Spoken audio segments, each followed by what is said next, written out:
আসসালামু আলাইকুম। Crown cement সকালের খবরে আমন্ত্রণ জানাচ্ছি আমি ইসমত মিলি।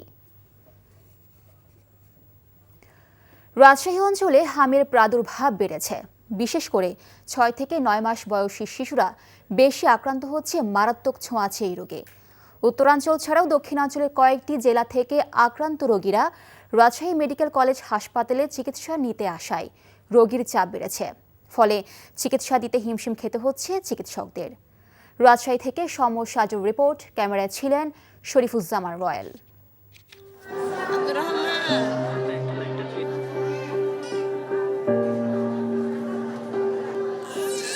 রাজশাহী মেডিকেল কলেজ হাসপাতালে শিশু ওয়ার্ডে হামের উপসর্গ নিয়ে ভর্তি হয়েছে 270 জন শিশু।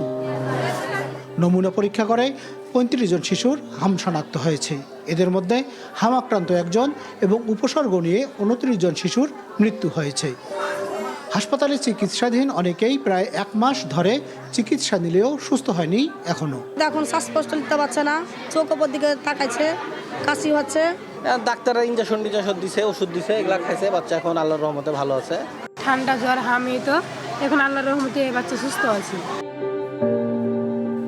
রাজশাহী মেডিকেল কলেজ হাসপাতালে হামে আক্রান্ত শিশুদের প্রায় 65% বয়স 6 মাসের নিচে।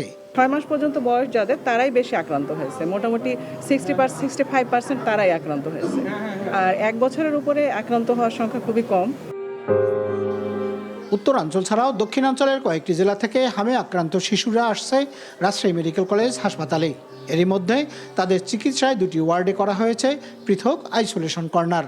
এরপরও রোগীর চাপ বাড়ায় সীমিত আইসিইউ ও জনবল নিয়ে পরিস্থিতি সামাল দিতে সর্বোচ্চ চেষ্টা করছে হাসপাতাল কর্তৃপক্ষ। চিকিৎসার শেষ পর্যায়ে পায়, যার কারণে অনেক সময় তাদের জন্য আইসিইউ সাপোর্ট বা অন্যান্য সাপোর্ট আমরা অনেক সময় দিতে পারি না, এবং অনেক পেশেন্ট অপেক্ষমান থাকা অবস্থায় কিন্তু অনাকাঙ্ক্ষিতভাবে খারাপ পরিণতির শিকার হয়। তারপরে আমাদের যে সীমিত জনবল, এই জনবল নিয়ে আমরা আমাদের সর্বোচ্চ চেষ্টা করে যাচ্ছি। হাম মারাত্মক ছোঁয়াচে রোগ হলেও জনগণকে আতঙ্কিত না হয়ে প্রয়োজনীয় সতর্কতা অবলম্বন করার পরামর্শ দিয়েছেন চিকিৎসকরা। যার সর্দি হচ্ছে, জ্বর হচ্ছে বা ফুসকুড়ি হচ্ছে কানের নিচে, অথবা কানের সমস্যা হচ্ছে, অথবা ঝিমঝিম করতেছে মাথা, তার প্রচণ্ড জ্বর, ভুল বকছে, এইরকম হলে তাদেরকে হাসপাতালের সঙ্গে সঙ্গে নিয়ে আসতে হবে এবং ডাক্তার দেখে যদি এরকম সিমটমস হয় তাকে আলাদা আইসোলেট করতে হবে। সমর সাজু, এনটিভি নিউজ, রাজশাহী। এই বিষয়ে রাজশাহী থেকে কথা বলতে আমাদের সাথে যোগ দিয়েছেন স্পেশাল করেসপন্ডেন্ট সমর সাজু। সাজু, রাজশাহীতে হামের সংক্রমণ নিয়ে চিকিৎসকরা কি বলছেন এবং কবে নাগাদ শিশুরা টিকা পাবেন, এই বিষয়ে কি তথ্য আছে আপনার কাছে?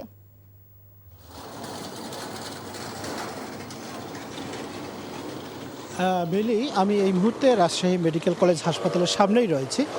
গত 24 ঘন্টায় এখানে নতুন করে হামের উপসর্গ নিয়ে ভর্তি হয়েছে আরও 34 জন শিশু।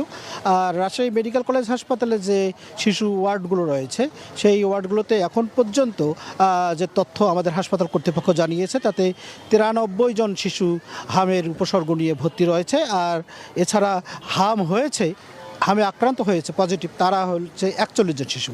আর গত 24 ঘন্টায় এখানে আর কোনো শিশু মারা যায়নি। আর এ পর্যন্ত রাজশাহী মেডিকেল কলেজ হাসপাতালে যে হাম এবং হামের উপসর্গে নিয়ে 30 জন মারা গিয়েছিল, তার মধ্যে একজন আসলে হামের আক্রান্ত হয়ে মারা গেছে, বাকি 29 জন উপসর্গ নিয়ে মারা গেছে। তো এখন যে বিষয়টি আমরা লক্ষ্য করেছি, কিছুক্ষণ আগে আমি মেডিকেল কলেজ হাসপাতালে যে শিশু ওয়ার্ড সেখানে ঘুরে এসেছি, 3টি শিশু ওয়ার্ডে মোট 120টি বেডের বিপরীতে প্রায় 7 থেকে 800 জন শিশু রয়েছে। তার মধ্যে হামের উপসর্গ যারা রয়েছে তারাও সেখানে রয়েছে।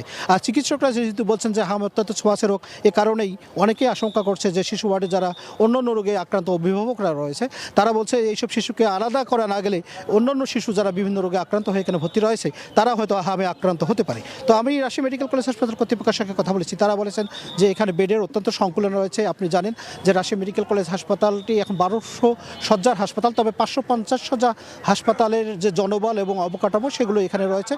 এ কারণেই হাসপাতাল কর্তৃপক্ষ বলছে যে এখানে হামের যে উপসর্গ নিয়ে যারা ভর্তি হচ্ছে সবাইকে আলাদা করে রাখার সুযোগ নেই।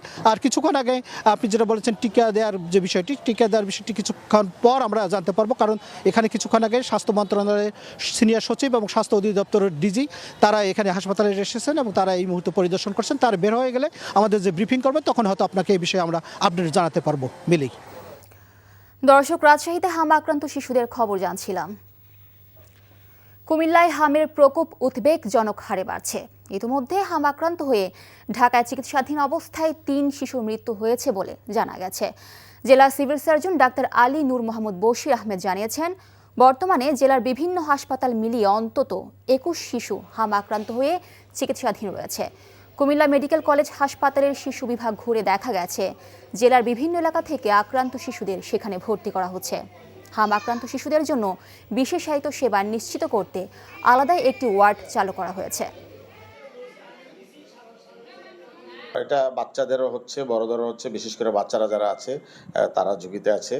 যদি জ্বর থাকে এবং সাথে শরীরে বিভিন্ন ধরনের দানাদার জিনিস ছোট ছোট দাগের মতো দেখা যায়, সেই ক্ষেত্রে তখন তারা ডাক্তারের শরণাপন্ন হবে। ক্রিকেট, বাংলাদেশের বিপক্ষে ওয়ানডে ও টি-20 সিরিজের দল ঘোষণা করেছে নিউজিল্যান্ড। ওয়ানডে ও টি-20 সিরিজ খেলতে এপ্রিলেই বাংলাদেশ সফরে আসবে নিউজিল্যান্ড। আসন্ন এই সফরের জন্য 2 ফরম্যাটের আলাদা আলাদা দল ঘোষণা করেছেন নিউজিল্যান্ড ক্রিকেট। চোট কাটিয়ে বাংলাদেশ সিরিজ দিয়ে দলে ফিরেছেন একাধিক ক্রিকেটার, তবে দলে নেই নিউজিল্যান্ডের নিয়মিত অধিনায়ক মিচেল স্যান্টনার।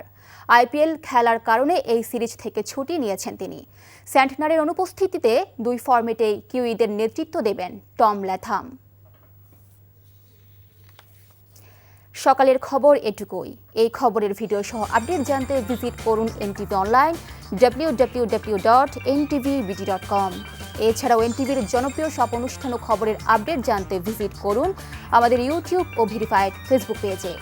12টায় মধ্যাহ্নের খবর দেখার আমন্ত্রণ রইল। ধন্যবাদ সবাইকে।